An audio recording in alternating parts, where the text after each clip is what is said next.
내 마음에 주를 향한 사랑이 나의 말에 주가 주신 채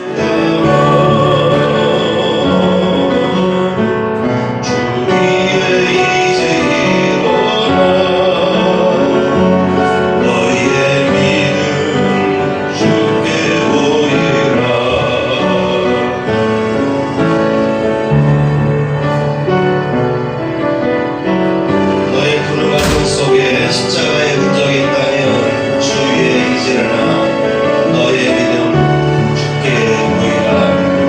너의 뛰는 가슴 속에 하늘의 불 타고 있다면 그 나라 그 영광을 위해 너의 삶을 주께 드려라. 전하겠습니다. 너의 푸른 가슴 속에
주님 이 자리에 오소서. 우리가 드리는 찬양과 영광의 상을 받아 주옵소서. 아멘. 길이 받아서 찬송 23장 부르겠습니다. 자, 속 사람은 날로 새로워진다. 예, 오늘 말씀은 16절 말씀에 나와 있듯이 속 사람은 날로 새로워진다 라는 제목으로 말씀을 전하겠습니다. 3차 선교 여행 중에 사도 바울이 선교를 평생 했는데 여러 차례에 걸쳐서 선교 여행을 떠났어요. 그 중에서 3차 선교 여행하다가 에베소에 머물면서 있었는데, 그때 이 에베소는 지금의 터키에 있는 에베소 항구예요. 아주 큰 도시예요. 마치 우리나라도 항구가 있으면 이 인천, 또 부산, 옛날에는 또 목포, 이렇게 해서 이 항구가 있으면 거기에 도시가 발달한 것처럼 터키, 지금의 터키, 그 당시에는 소아시아라고 했습니다. 다 로마의 지배가 있었기 때문에 그 아시아 지역을 소아시아라고 그러는데, 그 중에서 에베소라고 하는 이 항구가 있었어요. 아주 큰 도시였어요. 여기에서도 많이 머물 때에 바로 북서방향으로, 지도상으로 보면 북서방향에 지금으로 말하면 그리스죠. 그리스에 속한 고린도라고 하는 또 항구가, 큰 항구가 있었어요. 그래서 에베소 하면은 아시아의 지금으로 말하면 이 터키 지역에서의 큰 항구 도시, 고린도 하면 지금의 그리스라고 칠 때 그리스에서의 또 아주 큰 항구 도시, 이렇게 두 항구 도시를 사도 바울이 선교하면서 전도하고 교회를 세웠는데, 바로 이 에베소 교회에서 소식을 들었습니다. 그가 전도하고 세웠던 고린도 교회의 여러 가지 교회 내에 안 좋은 이야기들이 들려오는 거예요. 그래서 1차 서신을 고린도 교회 교인들에게 보냈습니다. 그것이 바로 성경에 있는 고린도 전서. 그리고 나서 또 좀 있다가 2차 서신을 보냅니다. 그것이 바로 오늘 우리 함께 읽은 고린도 후서입니다. 오늘 말씀은 바로 이와 같이 2차 서신, 즉 고린도 후서 중에서 특히 4장과 5장의 내용 속에서 사도 바울이 강조한 내용들이 있습니다. 바로 그리스도인으로서 갖추어야 할 자세, 그리고 비전에 관해서 사도 바울이 강조합니다. 사도 바울이 강조하여 권한 이 말씀은 오늘 그리스도인으로서의 모습을 이뤄가고 있는 특히 우리 한국교회와 그리스도인들에게 다시금 그리스도인이 갖추고 있어야 할 자세는 어떤 것이며 또 어떻게 살아가야 될 것인가, 그런 비전들, 이런 내용들을 4장 5장에서 강조하고 있습니다. 그래서 오늘 말씀은 고린도 후서의 4장 5장에 나타난 우리들이 그리스도인으로서 갖춰야 될 여러 가지 그 비전, 또 자세, 삶의 태도, 어떻게 해야 될까, 어떤 양태, 어떤 형태, 어떤 삶의 모습을 갖추어가야 될까, 이런 것을 생각해보는 시간을 갖도록 하겠습니다. 첫째, 4장 10절에서 11절 말씀에 보게 되면은 오늘 같이 읽었던 내용 이전에 우리는 4장 16절부터 봤지만 4장 그 위에 10절 말씀을 보게 되면은 이런 말씀이 있습니다. 예수의 생명이 우리 몸에 나타나서 다시 살리신다라는 내용이 있어요. 10절 말씀 보면, 4장 10절 말씀 보면, 우리가 항상 예수의 죽음을 몸에 짊어짐은 예수의 생명이 또한 우리 몸에 나타나게 하려 함이라, 이렇게 10절에서 사도 바울이 강조하고 있습니다. 항상입니다. 항상 예수님의 죽음을, 예수님께서 십자가에서 죽으셨잖아요. 우리의 죄를 위해서, 대속하기 위해서 죽으셨는데, 그러한 죽음을 우리의 몸에 짊어진다는 거예요. 다시 말하면 우리도 매 순간순간 나 자신을 십자가에 처리한다는 것이죠. 나 자신을 죽이는 것을 의미합니다. 이렇게 하면 예수의 생명이 또한 우리 몸에 나타나게 하려 함이라, 이렇게 되어 있습니다. 그리스도의 삶의 모습은 무엇이냐면 항상 예수의 죽음을 몸에 짊어진 이라는 가운데 살아가는 것이 우리 그리스도인의 삶의 모습이다라고 하는 것이에요. 항상입니다. 다시 말하면 우리의 삶의 터전에서, 삶의 현장에서 우리는 늘 삶과 부딪히고, 그렇죠? 환경과 부딪히는데, 그때마다 우리 그리스도인들은 어떤 자세를 취해야 되느냐면은 십자가의 나 자신을 처리하는 그런 삶을 살아야 된다고 하는 것이죠. 그리스도인이란 자기 십자가를 짊어짐으로 순간순간 자기를 죽일 수 있어야 한다고 하는 것이에요.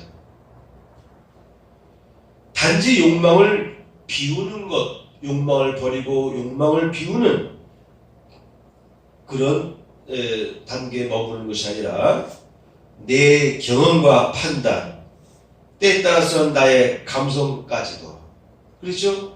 우리가 많은 이 다툼 속에 보면은 감성적인 상처 때문에 다투는 경우가 많아요. 그렇죠? 감정적으로 상처를 받는 거예요. 자존심이 구겨지고, 그래서 더 왜곡하게 되고 다투게 되는 일이 벌어집니다. 그래서 사람은요, 내 감성까지도 내려놓을 수가 있어야 됩니다. 죽일 수도 있어야 되는 거예요. 내 의지까지도 하나님의 선하신 뜻과 충돌하게 된다면 내 느낌, 내 감성이, 내 기분이, 나는 내 육신은 막 기분이 좋은 거예요. 근데 하나님의 뜻과 어긋나서 충돌한다 할 때 나의 감성적인 이런 것을 내가 억누를 수 있어야 된다는 것이죠. 그래서 과감하게 십자가에 못을 박아 죽일 수 있어야 된다는 것이에요. 여기서 자기를 죽인다는 말은 하나님의 선하신 뜻 앞에 내 모든 것을 내려놓는 것을 말합니다. 그런 죽음을 의미하는 거예요. 이렇게 자기 죽음을 경험하게 되면 열매가 땅에 떨어져서 묻힌 후에 이듬해 봄에는 그 두텁던 껍질을 깨고 새순이 나와서 돋는 것과 같이, 또 겨울에 잎이 떨어지면 그리고 줄기가 메말라지는데 겉으로는 죽은 것 같아요. 그죠? 그런데 봄이 되면 다시 새 줄기가 나오고 새 순이 나오는 것을 보게 됩니다. 이와 같이 우리가 나 자신을 십자가에 처리를 하면 우리의 생명의 기운이 다시 움돋는다는 거예요. 그래서 죽었던 내가 성령에 의해서 하나님의 선하신 뜻과 함께 동행할 수 있는 건강한 자로 다시 살아나게 되는 것이죠. 모든 식물이 그랬잖아요. 해마다 그 찬란한 꽃을 피웠던 그 모습을 가을이 되면 다 잎이 떨어지고 누렇게 변하고 빨갛게 또 단풍도 지고 결국 떨어져요. 바람에 힘없이 떨어지고, 그리고 가지도 힘없이 말라, 겉으로는 다 죽은 것 같은데 뿌리는 살아있어요. 그죠? 그 기운이 뿌리로 내려간다고 그러지 않습니까? 바로 이와 같이 우리가 내 자신을 십자가에 죽일 때, 십자가에 처리할 때 내 깊은 영은 다시 움돋기 시작하는 것입니다. 생명력으로 다시 움직이기 시작하고 다시 살아나기 시작한다는 거예요. 그래서 사도 바울은 말합니다. 매일 항상 예수 십자가를 짊어진다. 요것만 우리가 붙들고 살아도요 다툴 일이 없어요. 실수하지 않습니다. 예? 혈기 부릴 이유가 없어요. 순간적으로 인간이기 때문에 혈기도 부르고 해서는 안 될 말을 할 수도 있지만 금방 내 의식을 스쳐가면서 이러면 안 되는데, 이거 하나님께서 기뻐하시는 나의 모습이 아닌데, 이걸 깨닫는 순간 바로 십자가 처리하는 것이죠. 그러면 영이 다시 살아나기 시작하는 거예요. 죄로 병들은 나의 영혼이 다시 살아나기 시작하는 것입니다. 이렇게 죽었던 자는 생명력이 있는 자로 다시 살아나고 깨어나는 것이죠. 바로 이런 것은 영의 성장 과정이다 라고 우리가 이해하셔야 됩니다. 사람이 성장하듯이 몸도 성장하지 않습니까? 그죠? 몸이 태아 때부터 시작해서 줄기차게 성장합니다. 그런데 청소년 단계를 거치면 이제 신체 성장도 멈추죠. 그렇지만 우리의 지적인 성장은 계속해서 죽을 때까지 배우고 익히고 연마하는 것처럼 우리 영도 끝없이 성장의 과정을 거쳐야 한다고 하는 것이에요. 이런 자기 죽음의 경험들이 결국은 영의 성장 과정을 향해 나아가는 것이다. 이렇게 이해하시면 되겠습니다. 이런 영의 성장 과정을 향한 훈련에 게으르게 되면 영은 병들어서 죽게 됩니다. 사람도 움직이지 않고 운동 안 하고 가만히 있고 방구석에 있어 보세요. 몸이 자꾸 쇠약해집니다. 결국 쇠약해지면 면역력이 떨어지고 하니까 병이 생겨요. 사람이 열심히 움직일 때는요 잔병도 안 옵니다. 이런 자기와의 싸우는 영적 훈련을 게을리게 하는 그리스도인은 결국 영이 병들어서 죽게 된다고 하는 것이에요. 그래서 오늘날 이름만의 그리스도인, 껍데기에 불과한 그리스도인, 교회만 왕래하는 그리스도인이 생기게 되는 것이죠. 따라서 경건한 그리스도인으로 살아가기 위하여서는 순간순간 자기 죽음의 삶, 순간순간 자기 죽음의 삶을 예수 그리스도의 빛 아래서 살아가는 것이죠.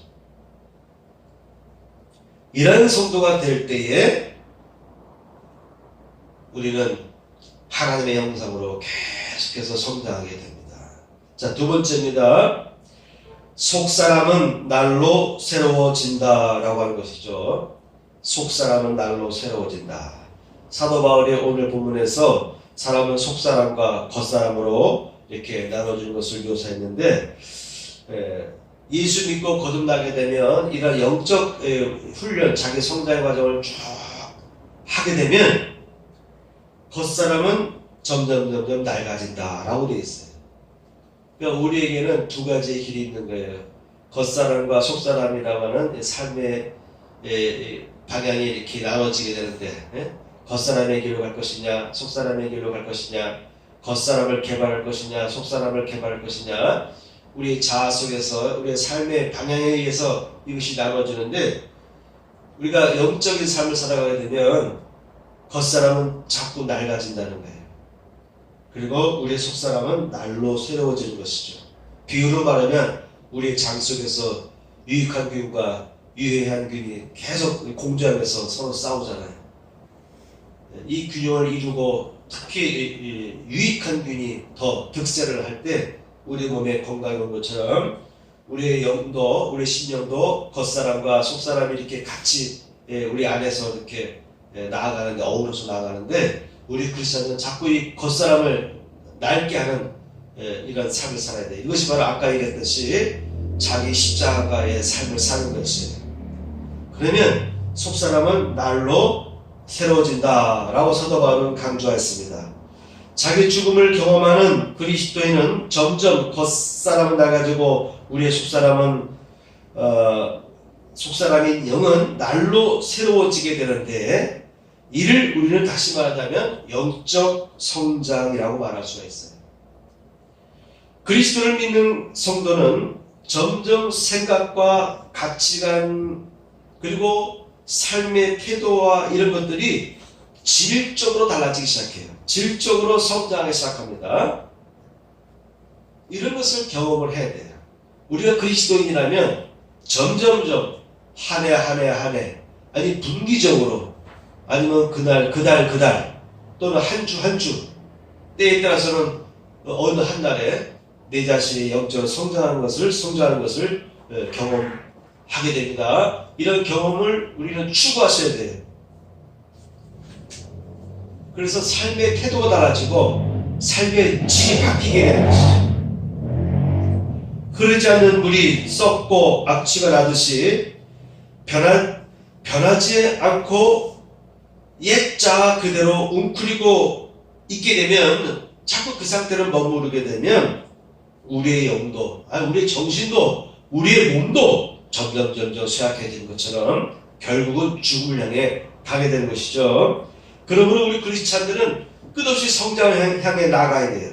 이 성장이 멈추면 기억적인 현상이 일어납니다. 그렇죠?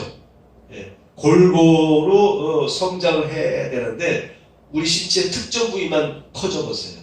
기형화가 되지 않습니까?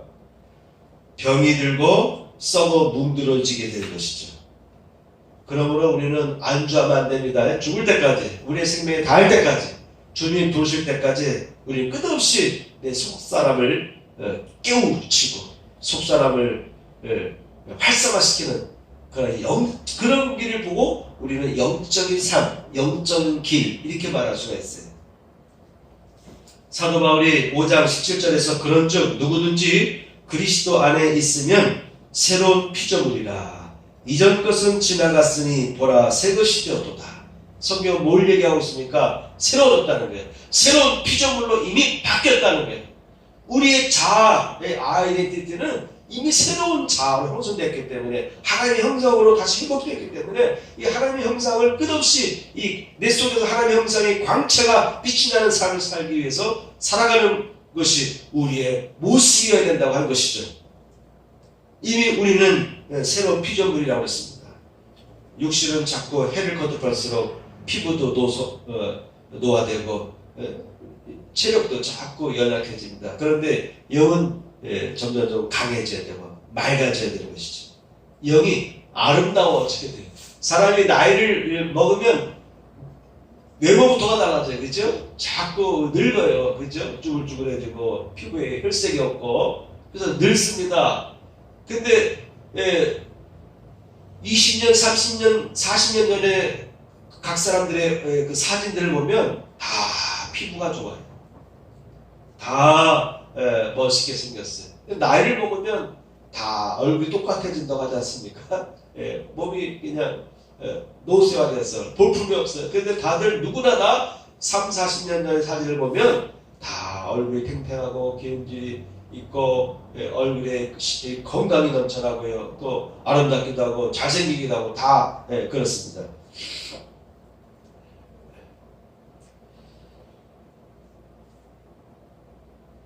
그런데 이런 신체도 나이를 먹으니 점점 노쇠해지잖아요. 그런데 우리의 영은 안 그렇다는 거예요.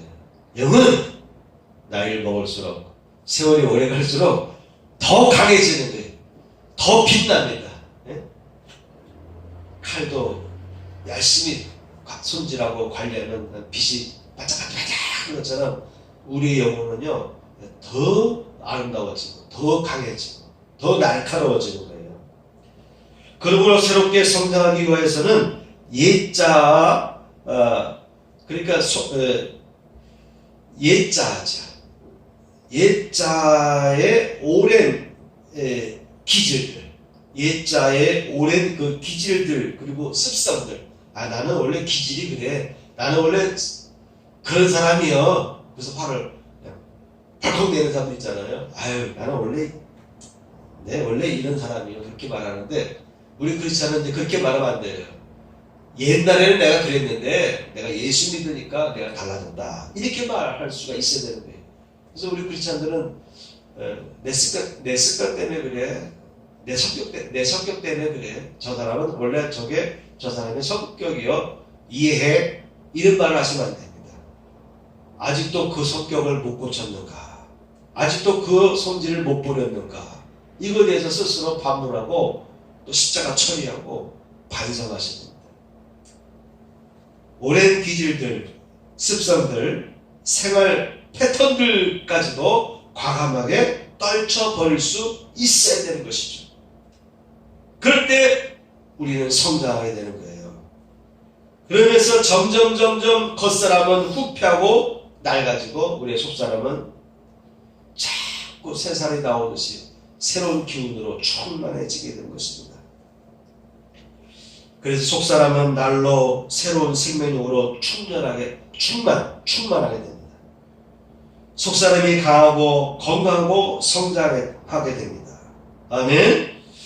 크리스찬의 삶의 모습은 바로 이와 같이 속사람이 날로 새로워지는 모습이어야 된다고 사도 바울은 두 번째 강조했습니다. 세 번째는 보이지 않는 것을 주목하며 산다. 이렇게 되어 있습니다. 원래 우리는 보지 않으면 살 수가 없어요. 그죠? TV도 보지 않으면 안 됩니다. 과거에는 신문을 봤지만 지금은 스마트폰으로 모든 뉴스를 또 드라마도 영화도 지구상에 일어나는 모든 일들을 우리는 스마트폰에서 다 보고 있어요. 보이는 것만이 현실이고 보이지 않는 것은 믿을 수가 없어요. 근데 사도 바울은 이렇게 말합니다. 보이지 않는 것을 우리는 주목하며 산다. 우리 크리스찬이란 이 세상에 살아가지만 이 세상의 것은 다 보이는 것이거든요. 근데 이 세상에서 살아가지만 우리는 다른 것이 있다. 보이지 아니하는 것을 주목하며 산다는 것이죠. 보이는 것은 잠깐이요 보이지 않는 것은 영원함이라. 믿음으로 행하고 보는 것으로 행하지 않는다. 이게 사도 바울은 4장 18절 5장 7절에서 이렇게 말하고 있습니다. 우리 그리스도인은 보이지 않는 영원한 것을 주목하며 살아가는 것이다. 그렇게 살아가 보면 이 세상 것에 우리가 집착하지 않게 되는 거예요. 이 세상 것도 하나님이 만드셨기 때문에 좋은 거예요. 하나님 만드신 모든 것은 다 아름답고 좋은 것이죠. 즐겨야 돼요. 그런데 그것이 끝이 아니다고 하는 것을 우리 크리스찬들은 알고 있어야 되는 거예요. 그죠? 지금 보이는 것도 다 좋지만 이 보이는 것이 다가 아니다. 이런 것을 우리는 알고 살아야 된다는 것이죠. 그래서 믿음이 필요한 것입니다. 보이는 것은 믿음이 필요 없어요. 그런데 보이지 않는 것은 믿음으로만 볼 수가 있어요. 믿음으로만 바라볼 수가 있어요. 그래서 우리 크리스찬이란 믿는 사람이다. 믿는 사람이다. 보이지 않는 것을, 보이지 않는 세계를 바라보며 믿으며 살아가는 것이 우리 크리스찬이다. 그런 것이죠. 네 번째, 보이지 않는 세계가 있는데 하늘에 있는 영원한 집이 있다는 것을 알고 사는 것이다. 그리스도인이란 하늘에 있는 영원한 집이 있는 것을 안다는 것이죠. 여기서 세상 사람과 우리 그리스도의 차이가 나타나는 것이, 세상 사는 모습은 똑같아요. 또 우리 크리스찬은 더 알차고 성실하고 열심히 거짓없이 바르게 살아야 됩니다. 그런데 우리 크리스찬에게는 하늘에 있는 영원한 집이 있다는 것을 알고 살아가는 존재예요. 5장 1절에서 4절 보니까 탄식하며 하늘로부터 오는 우리 처소는 하늘로부터 오는 우리 처소로 덧입기를 간절히 사모하노라. 이렇게 사도 바울이 말했습니다.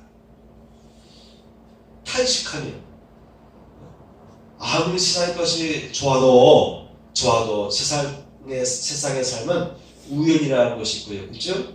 또 사건이라는 것이 있고, 그래서 환경의 변화로 인해서 또 각 가정의 구성원 중에 일부에 의해서 국가 체제가 잘못됨으로 인해서 우리의 삶에는요 항상 위기가 도사리고 있어요.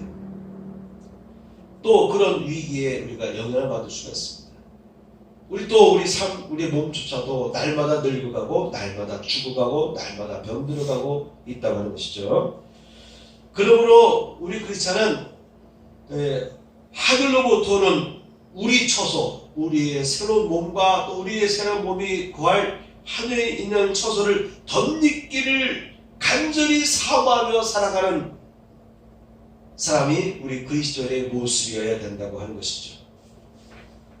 그래서 세상 사람과 우리는 같으나 다른 것이에요. 그런 면에서 다른 것이죠. 세상 사람들이 따라올 수 없고 세상 사람들이 본받을 수가 없어요. 왜? 그들은 믿음이 없기 때문에. 그래서 사람은요 하늘의 소망을 두고 사는 존재라는 거예요.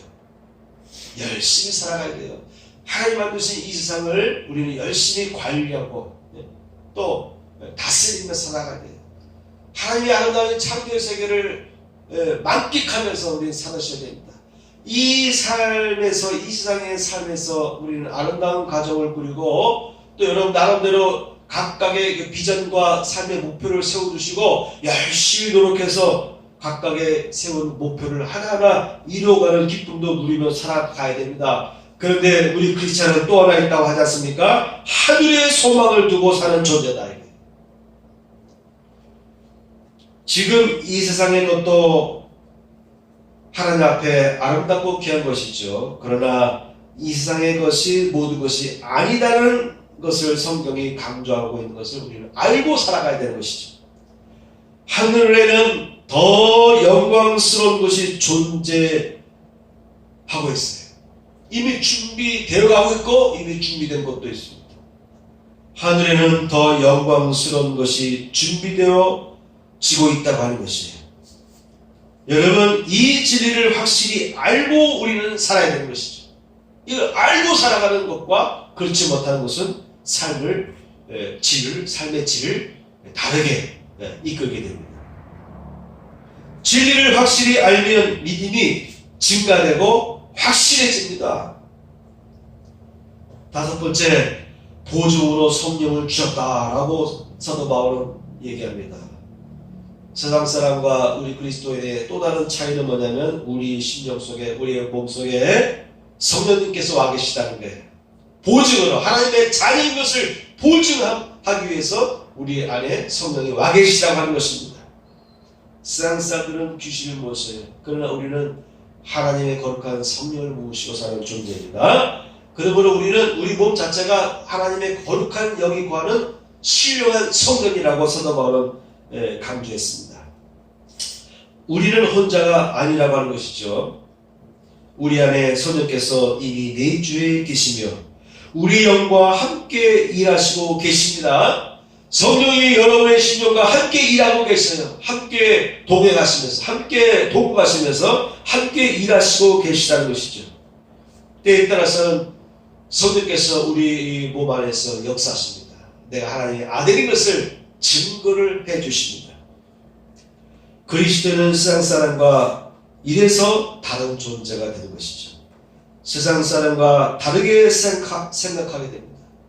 그러므로 우리는 세상 사람과 좀 다르게 생각하게 되고 또 좀 다르게 판단하게 됩니다.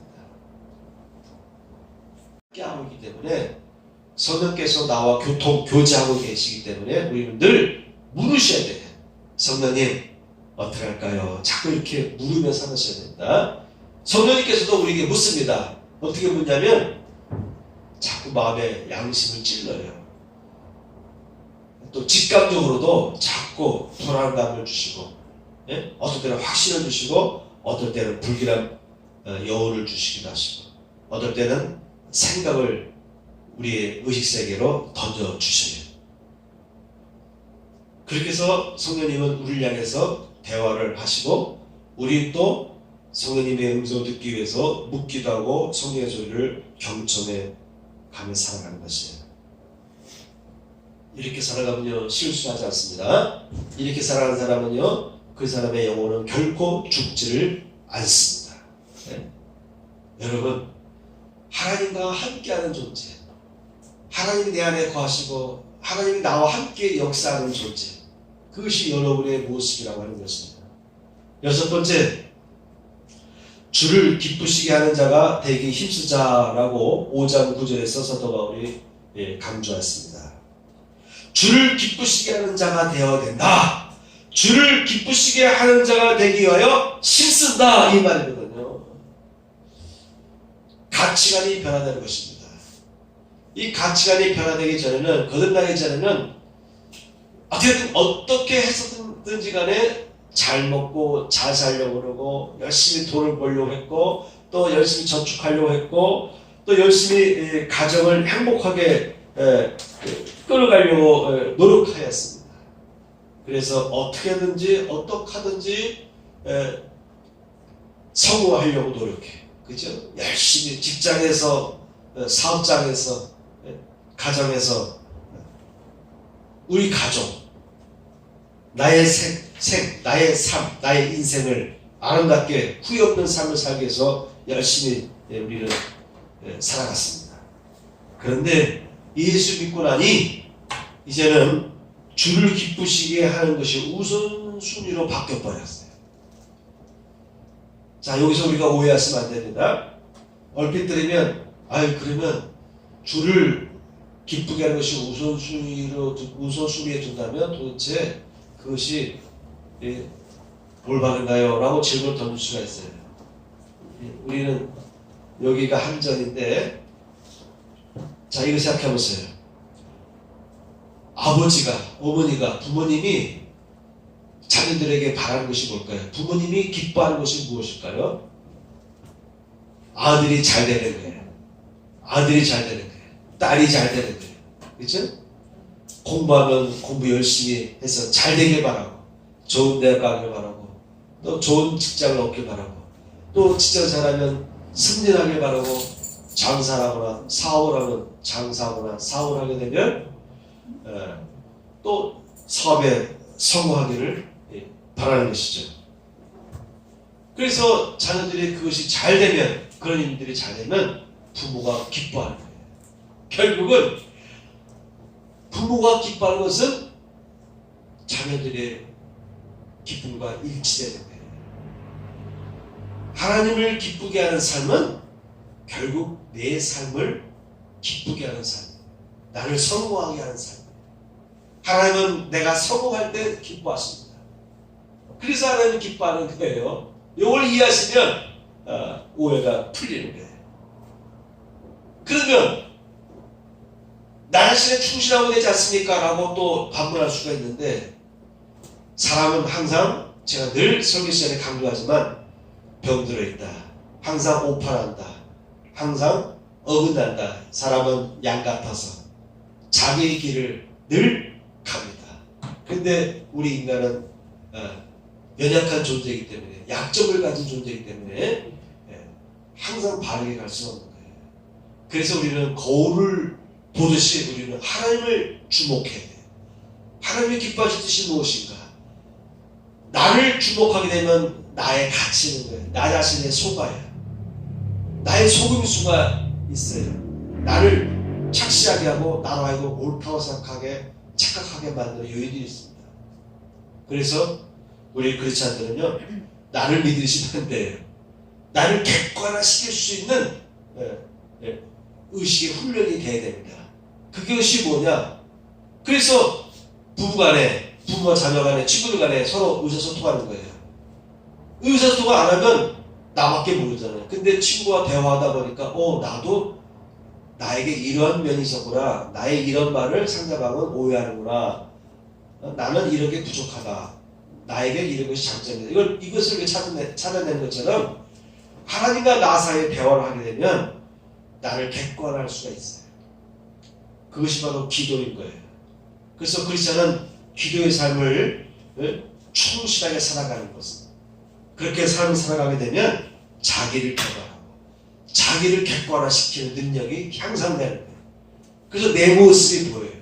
나의 연약한 모습이 보이고, 나의 장점이 보이고, 나의 부족한 것이 보이고, 내가 할 수 있는 것이 보이고, 내가 할 수 없는 것이 보이고. 그래서 하나님께 도움을 요청합니다. 성령님 도와주세요. 육신이 약하고 내가 감당 못하니까 저 연약한 육신을 감당할 수 있도록, 육신에게 지지 않도록 저를 붙들어 주시고 끌어주시고 일으켜주세요. 이게 기도하는 것이죠. 그래서 여러분, 주를 기쁘시게 하는 자가 되기를 힘쓰자, 이런 우리 모토를 가지고 살아가야 됩니다. 그래서 뭘 사더라도, 뭘 보더라도 하나님이 기뻐하시는 삶이 무엇일까, 이런 것을 좀 연구하면서 살아가면 좋겠습니다. 직장에서, 사업터에서, 친구의 만남 속에서 주님을 기뻐하게 해드리는 그런 삶을 찾고 실천하며 살아가시기를 축원합니다. 그래서 성도를 거듭나기 전에는 모든 가치관의 기준은 나를 위한 것이었지만 항상 나였어요. 그런데 모든 관심, 이런 것들이 항상 나의 행복, 나의 꿈, 나의 기쁨, 나의 취직, 나의 결혼, 나의 가정에 집중되어 살았지만, 새로운 피조물로 거듭나고 나서는 가치관이 바뀌어지는 거예요. 하나님 어떨까? 하나님께서 기뻐하실까? 이런 것들이 먼저 떠오르게 됩니다. 다시 얘기하면, 하나님의 기쁨을 성취하는 삶은 우리 자아의 성취하는 삶과 같다. 이렇게 제가 좀 아까도 얘기했듯이 그렇게 이해하고 넘어가시기 바랍니다. 첫째, 그래서 하나님을 위해 살려고 노력하게 됩니다. 하나님을 위해 살려고 노력하게 됩니다. 사도 바울이 5장 13절에 이렇게 말했습니다. 우리가 미쳤어도 하나님을 위한 것이요 온전하여도 너희를 위한 것이다. 여러분, 신앙생활, 크리스찬의 것은 사실은 미칠 정도의 열정이 있어야 된다는 거예요. 열정이 너무 과해가지고 옆에서 볼 때 저 사람 미쳤네. 여러분, 예수님의 가족들도 와가지고 그 친척들도 이렇게 바라보면서 예수님께서 막 복음을 전하고 하니까 믿지 못했잖아요. 정신이 잘못됐나. 그래서 소문 듣고 와서 데려가려고 할 정도로. 여러분, 예수님도 이렇게 복음 전할 때는요, 과감하게 열정적으로 온 그 에너지 다 투자했습니다. 남들이 볼 때 미쳤다고 할 정도로. 여러분, 우리 크리스찬은요, 하나님을 위해 살아야 되는데, 남들이 볼 때 쟤 미쳤네, 쟤 하나님밖에 몰라, 이 정도 소리 들어야 돼요. 단 하나님을 교회밖에 몰라, 하나님밖에 몰라라는 말은 뭐라고 했죠? 항상 그 사람의 인생과 그 가정과 삶의 모든 것에 충실하고 성취하는 것을 포함한다는 그런 전제 조건입니다. 두 번째, 그리스도를 위하여 살아가게 된다 했어요. 첫째, 하나님 아버지를 위하여. 둘째, 예수 그리스도 나를 위하여 십자가에서 돌아가신, 그리고 부활하신, 그리고 하늘에 계셔서 우리를 바라보고 장차 우리를 데리러 오실 그 그리스도를 위하여 살아가게 되는 것이죠. 그리스도의 사랑이 강건하시도다. 예수의 사랑이 나를 강건하게 하니 나도 예수를 위하여, 또 복음을 위하여, 세상 사람의 영혼 구원을 위하여 그들을 사랑하는 마음으로 살아가게 된 것이죠. 여덟 번째, 화목하게 하는 직분을 주셨다라고 사도 바울은 얘기합니다. 하나님은 우리로 하여금 세상과 하나님을 화목하게 하도록 부탁하셨다고 되어 있습니다. 하나님이 여러분에게 부탁하셨습니다. 여러분, 부탁하면 누군가로부터 우리가 부탁을 받으면 부담스럽지, 그죠? 안 들어줄 수 없잖아요. 해줘 이렇게 말하는 것보다, 이렇게 말하는 것보다 해주면 좋겠어, 해주면 고맙겠어, 이렇게 부탁을 하면 거부할 수 없잖아요. 하나님이 우리에게 이렇게 부탁하셨답니다. 하나님을 잘 모르면 하나님을 너무 고압적이고 위압적이고 그냥 명령적이라고 하는데, 하나님과 깊은 교제를 하게 되면 그렇지 않다는 걸 알게 돼요. 불면서도 바울이 말하지 않습니까? 우리에게 부탁하셨다. 뭘 부탁하셨냐면 세상과 하나님 사이의 중개적 쓰라, 세상과 하나님과의 관계의 화목을 위해서 우리가 노력해달라고 하나님은 우리에게 부탁하셨다고 하는 거예요. 그러므로 그리스도는요, 하나님과 세상 사람을 연계시키는 일을 게을리하시면 안 돼요. 틈만 나면 우리는 전도하셔야 됩니다. 하나님의 사랑을 그들에게 전해야 돼요. 하나님이 당신을 사랑한다. 하나님이 당신을 창조하셨고 당신의 미래를 위한 좋은 계획을 갖고 계시다고 하는 그런 얘기를 끝없이 얘기해야 돼요. 하나님은 당신과 원수가 아니라고, 당신과 화평하게 원한다. 우리가 북한과 계속해서 평화 메시지를 주는 게 의도가 뭡니까? 예? 전쟁하고 싶어요? 전쟁하면 다 망하는 거예요. 그죠? 전쟁하기 싫으니까 자꾸 햇볕 정책도 하고 자꾸 평화적으로 이렇게 나가는 거예요. 한쪽에서 화가 잔뜩 나는데 맞장구 쳐보세요. 어떻게 됩니까? 집어던지고 싸우고 나중에 안 좋은 일 생기는 거 아니겠어요? 예? 싸우면 뭐합니까? 결국 한쪽이 피가 나고 양쪽이 다 피가 나는 거예요. 그래서 전쟁 안 하려고 같이 용서하고 싶어도, 같이 그냥 따지고 싶어도 그냥 웃어가면서 화도 들리는 거예요. 그래야 싸움 안 나는 거잖아요. 같이 죽고 싶으면 싸움하는 거죠. 하나님은 세상과 하나님과의 관계를 회복하기 원하시는 거예요. 알겠습니까? 하나님 입장에서 볼 때는요, 정의 입장에서 볼 때는 우리 인간들의 모습 다 꼴보기 싫고 당장 멸하고 싶겠죠. 근데 하나님의 사랑 입장에서 볼 때는 죄인이라도, 죄를 져도, 늘 불신조하고 늘 제갓길로 가도 하나님께서는 부모의 심정으로, 부모의 사랑의 마음으로 우리를 향해서 자꾸 애타하시고 돌아오길 바라시고 철들길 바라시고, 그래서 누군가를 향해서, 모든 믿은 우리를 향해서 얘들아, 아직 모르는 저들 향해서 나와 저들 사이에 좀 관계 좀 연결을 시켜줘라, 이렇게 말하는 거예요. 아시겠습니까? 위를 통해서 남과 북 사이에 이렇게 관계를 조성하듯이 하나님은 우리 크리스찬, 먼저 예수 믿는 우리를 통해서 세상 사람들 사이에, 하나님과의 사이에 관계 좀 놔달라, 화목하게 하는 길을 너희가 힘써 일해달라, 이렇게 부탁했다고 한 것이죠.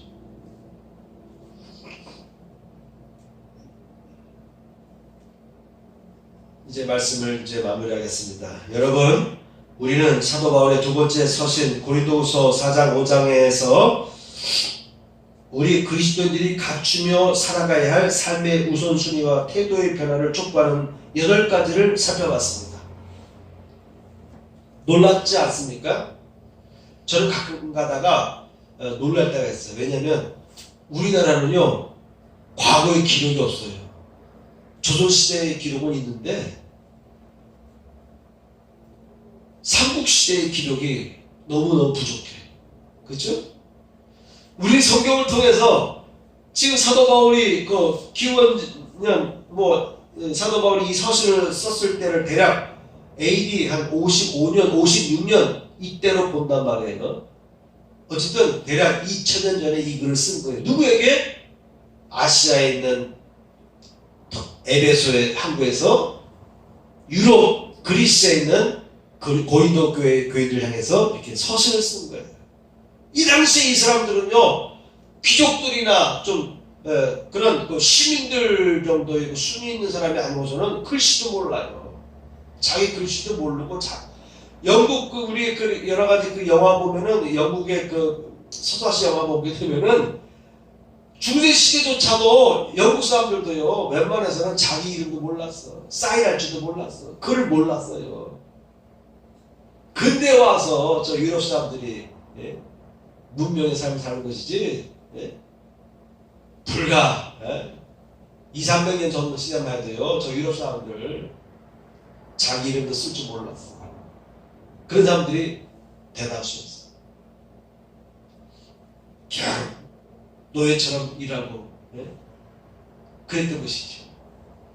그러니 2000년 전 시대는 오죽하겠습니까?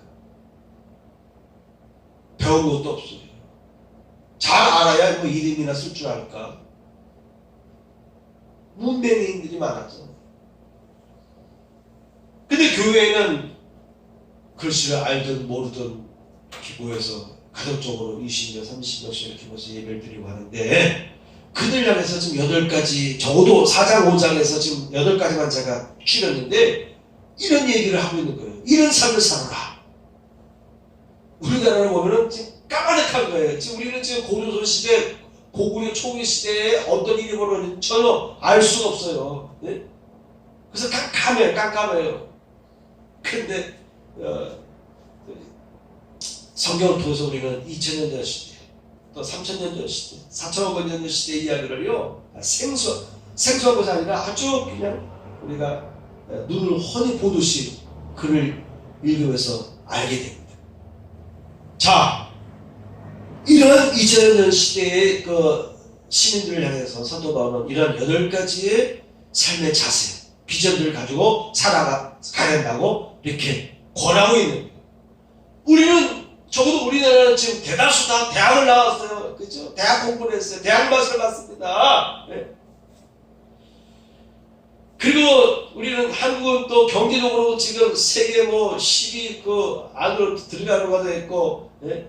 앞서가는 선진국, 이미 선진국 같은 우리나라인데 최첨단의 그 과학, 문명을 혜택을 누리며 살아가는 우리들 아니에요.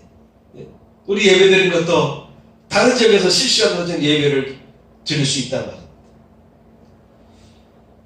그런데 우리 한국교회, 한국 크리스천들의 삶의 모습을 보면 성경과 다른 모습을 살아가고 있는 것을 우리는 보는 거예요. 우리 부끄럽게 느껴야 됩니다. 2000년 전 시대부터 이렇게 살아야 된다고 강조했는데 지금 2000년이 지나서 우리가 다 대학문을 먹었고 공부를 했고 다 이성적이고 지금 잘 살아가는 우리가 현대인으로서 이런 크리스찬의 덕목들, 삶의 자세와 가치관의 변화와 삶의 질에 있어서 그리스도인다운 하나님의 영광의 복음의 광채가 비치게 할 수 있는 하나님의 형상을 품는 자로서의 삶을 살아가지 못하고 있다는 것을 보게 되면 우리는 어떻게 보면 놀라야 돼요. 경악스러워야 돼요. 하나님으로부터 우리는 세상을 화목케 하는 거룩한 직분을 부탁받은 존재예요. 직분이 있어요. 직분. 무슨 직분이냐? 세상과 하나님 사이를 다리를 넣는 거예요. 화목케 하는 다리, 화평케 하는 다리, 전쟁을 위한 다리가 아니라 서로 통하는, 화평케 할 수 있는, 화목케 할 수 있는 다리를 넣는 직분을 받았다고 사도 바울은 고린도 교인들에게 강조하고 있습니다. 이제 세상의 것으로는 결코 만족할 수 없는 새로운 피조물로 변화되었고 창조된 새로운 존재가 우리의 모습이어야 된다. 이 위대한 직분의 사명을 하나님께서 우리에게 위탁하셨고 부탁하셨기 때문에 이제 우리는 이런 삶을 향해 나아가야 됩니다. 그럴 때 참된 평안과 행복과 만족을 누릴 수 있게 되는 것입니다. 막 돈 벌기 위해서 미칠 정도로 뭐 잠도 안 자면서 열심히 일하고 개발하고 할 때는요, 그것이 행복한 것 같아요. 그죠? 근데 그 단계를 넘어설 것이란 말이에요. 나보다 먼저 앞서가서 성공한 사람들의 모습을 보면 그들 과연 행복했느냐? 아니다 이거예요. 어떤 꿈과 소망을 성취했다. 난 성취하려고 한다. 이 꿈을 성취하면 내가 행복하겠다 생각하는데, 그렇다면 그런 꿈과 소망을 이미 성취하고 나가는 사람들의 삶을 보면 그들 행복하냐? 그렇지 않다는 것을 우리는 알아야 되는 것이죠. 결국은 하나님과 함께하고 하나님께 주신 이 직분을 감당해 나갈 때 그때 마음이 편하고 해요. 그래서 여러분, 내가 하려고 하면 안 돼요. 열심히 해야 되지만 최종적인 것은 하나님 도와주세요. 나는 여기까지입니다. 하나님, 저 연약해요. 저 부족해요. 저 이끌어주세요. 저는 여기까지 했습니다. 내가 더 분발해야 된다면 나를 분발하도록 나에게 힘을 주시고, 내가 멈춰야 된다면, 내가 기다려야 된다면, 내가 이 일을 감수해야 된다면 감수하게 해주시고 기다리게 하시고, 전진해야 된다면 전진하도록 저를 끌어주세요. 이럴 때 매 순간순간 삶은요 완전해지는 거예요. 그때 평안이 와요. 그때 행복이 오는 거예요. 행복은 나중에 있는 것이 아니라 지금 있는 거예요. 지금 하나님과 동행할 때, 나의 것을 내려놓고 기다릴 때, 하나님과 함께 걸어갈 때, 그때 이 순간이 행복해지는 순간인 것이죠. 날마다 새롭게 속사람이 성장하는 삶을 살아야 됩니다. 하늘의 거처에 하늘에 있는 거처에서 누릴 영원한 소망을 우리는 품고 하나님과 세상을 화목하게 하는 사명감으로 우리는 살아가야 될 줄 믿습니다. 아멘. 기도하겠습니다.